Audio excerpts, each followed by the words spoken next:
there's no way we are going to have any truck with the Conservatives. I think the country wants them out. My party wants them out. I want them out. And we're going to focus laser beam. So that's a straight answer. Would you do a coalition deal with Keir Starmer?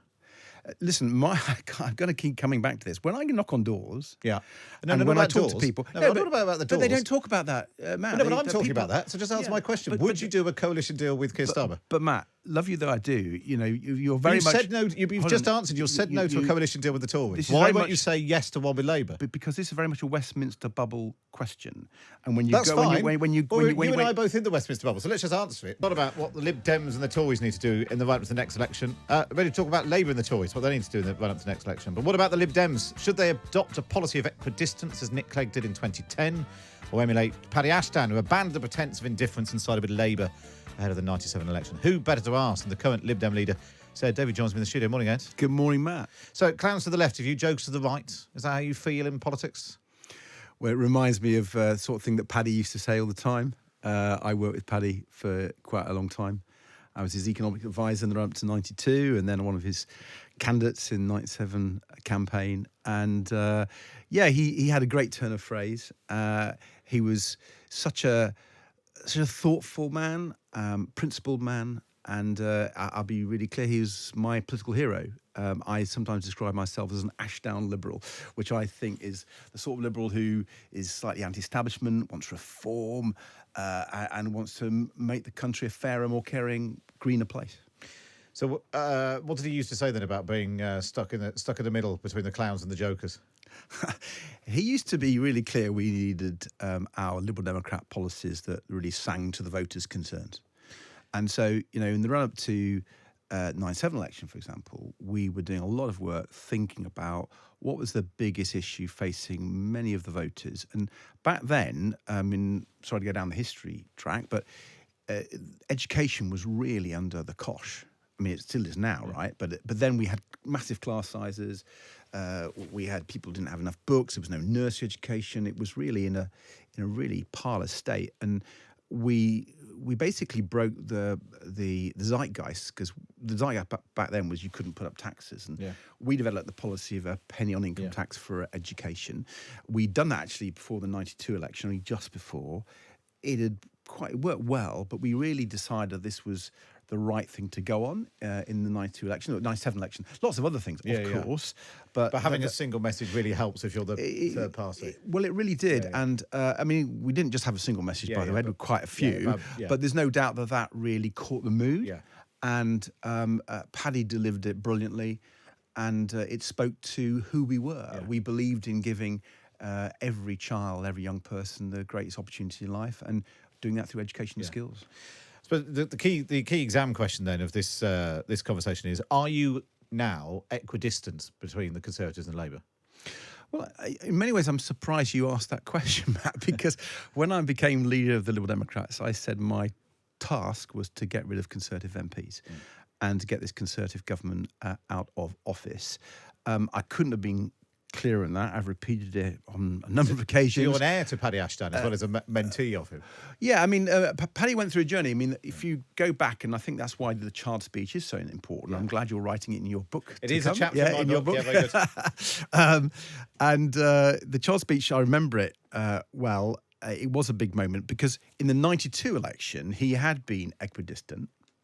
And indeed, in the early part of his leadership, he'd want to destroy the Labour Party. If you go back to his early speeches in 88, 89, 90, he was really believed that the only way to defeat the Conservatives was to get rid of the Labour Party and overtake them. And that proved, I think, partly because of first past the post, lots of other reasons, more challenging than he'd originally thought. So he went into the 92 election equidistant, and I think that didn't speak to the country. Yeah. And I think he was clear, and the reason he made the charge speech was, I think as Alan Lehman was saying earlier, the Tories had really ruined the country in the run-up to 92, public services, the economy, divided party, et cetera, et cetera. Sounds familiar, doesn't it? He thought what needed to happen for liberalism was a defeat of the Conservatives. They were the enemy of the values that we stood for, and therefore he moved his position. Now, I'm not moving my position because I started off as leader, as a leader saying my job is to get rid of Conservative MPs. But how can you cast yourself as the anti-Tory leader when you are literally a knight of the realm? You are Sir Ed Davey because you served in coalition with them. Well, as I've said on a number of occasions, I fought them every day of the week. I fought George Osborne over things like renewables. He didn't really want renewables. He wanted gas. I strongly believe in climate change. I need to show that you could get the cost of renewables down, which we did. Liberal Democrats did that. So I fought him on that. I fought Eric Pickles on various things. I could go into lots of detail if you like, but I'm really proud of what Liberal Democrats did because we fought the Conservatives. We stopped them doing lots of stuff. Just look what happened after the 2015 election. Disaster. So, looking in the opposite direction now then, the Labour Party, is there a single Labour policy that you disagree with? Well, do you know what? I don't spend my time looking at Labour policy. I spend my time, a bit like Paddy did, developing Liberal Democrat policies. I mean, it's probably not very well known, and no criticism of anybody, but the leader of the Liberal Democrats is the chair of the Liberal Democrat Federal Policy Committee. And we develop our manifesto. We're very much doing that. You do know about Labour policies. You know about government policies. You've criticised government policies all the time. Is there anything that you don't agree with Keir Starmer on? Well, we're developing our policies, I've just said, and one of the biggest issues for us is NHS and care. Yeah. And so on the NHS, we're really clear that you've got to get many more GPs. So we've set out... The Labour Party said that? Yeah, I'm not sure they set out in the sort of detail that we've got. I don't know their policy, But you're not going to fall out with Labour Party over wanting more GPs, are you? I don't know what their position is. Okay. My job as Lib Dem leader, I'm sorry to be so prosaic, Matt, is to develop a Liberal Democrat policy. So let me give you one where I think we're leading. You're not going to get to implement those in a Lib Dem majority. Even in our poll, 37% of Lib Dem voters favour a Lib Lab coalition. That's more than the 32% of Lib Dem voters who favour a Lib Dem majority government. You're not going to be Prime Minister, are you? Well, the Liberal Democrat leader wants more Liberal Democrat MPs. Shock, horror.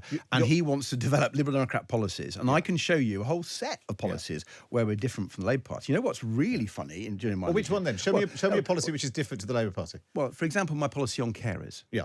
I've been speaking a lot about carers, both paid carers and family carers, people looking after loved ones. It's something that I feel passionately about. I also think it's important to have a fairer society, to deal with gender equality, to have social justice, because carers often are less well off. I also think it's fundamental to sorting out the health service. So we have gone out there and said that there should be a special higher minimum wage for carers. So take the national minimum wage, £10.42 an hour, £2 an hour extra for carers, because there's, I think, 165,000 vacancies. Yeah. And unless we fill those vacancies, and that means recruiting a lot more carers, we won't sort out the health service. The health service and the economy, getting people back to work. Yeah, 100%. Yeah. So I haven't heard anyone say that. I'll tell you what I have noticed in terms of Labour policy. They keep nicking hours. So you're in agreement. So you could work. No. So no. because we haven't. I don't know if they want to keep. If the Tories or Labour want to keep copying Liberal Democrat policies, that's fine by me. What it shows is we are leading the debate. Let's because you're a straight talking man who likes to answer a straight question. Yes or no? Would you repeat Jo Swinson's claim that she was going to be Prime Minister? Are you going to be Prime Minister? Listen, I thought Jo was slightly over the top there. I'll be frank with you. And what I am going to do, and I'm being straight talking, I'm saying, there's no way we are going to have any truck with the Conservatives. I think the country wants them out. My party wants them out. I want them out. And we're going to focus laser beam. So that's a straight answer. Would you do a coalition deal with Keir Starmer? Listen, I'm going to keep coming back to this. When I knock on doors, and when I talk to people, not about the doors. But they don't talk about that, Matt. No, but I'm talking about that. So just answer my question: would you do a coalition deal with Keir Starmer? But Matt, love you though I do.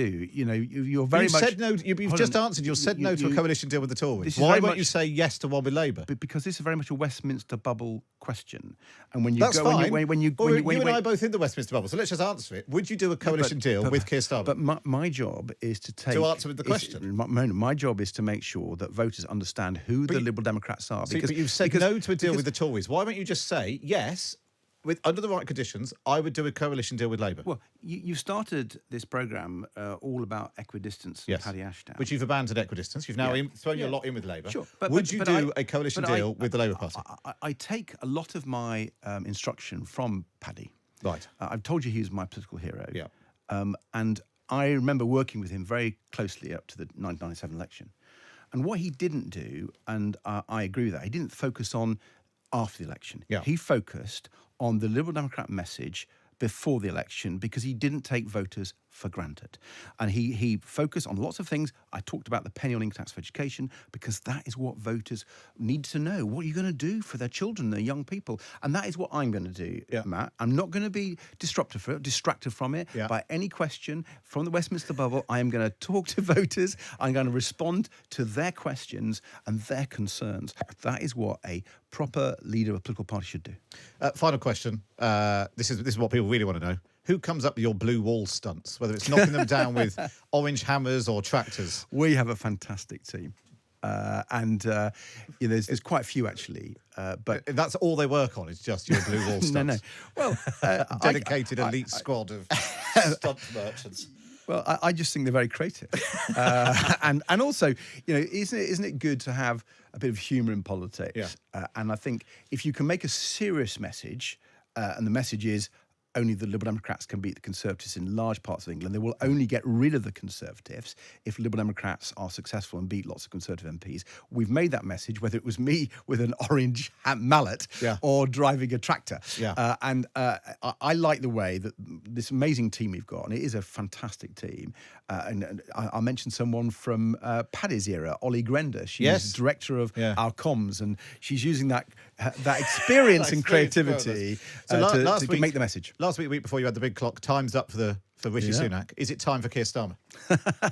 Good try. No, my view, as I said in that speech in front of that clock, is it is time up for Rishi Sunak and the Conservatives. The people don't want them. Yeah. They showed in the local elections in huge numbers so time's up that for Rishi Sunak. they were prepared to vote for the Liberal Democrats because they wanted to get the Conservatives out. And here's a key we need to wrap things up they for later really news. liked our policy agenda, whether it's on the health service, on sewage, we've led the debate, whether it's on the cost of living.